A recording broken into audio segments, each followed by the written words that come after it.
Bismillahirrahmanirrahim. Our next topic is example on lecture number 60. The general term of the sequence an is equal to 1 over n. We have to check that the sequence an is converges to the point L is equal to 0.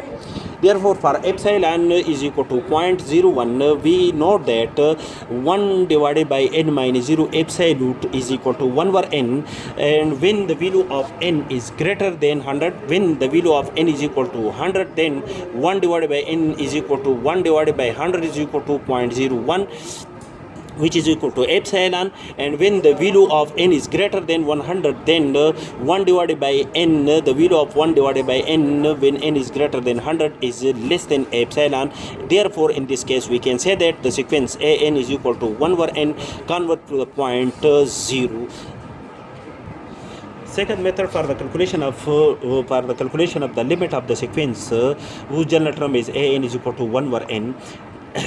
Apply limit as n tend to infinity. We have limit n tend to infinity an is equal to limit when n tend to infinity 1 over n, and according to the function is in the form of f of n divided by g of n when limit n tend to infinity. Therefore, according to the procedure that when according to the condition of the limit when n tend to infinity, divide the numerator and denominator by n.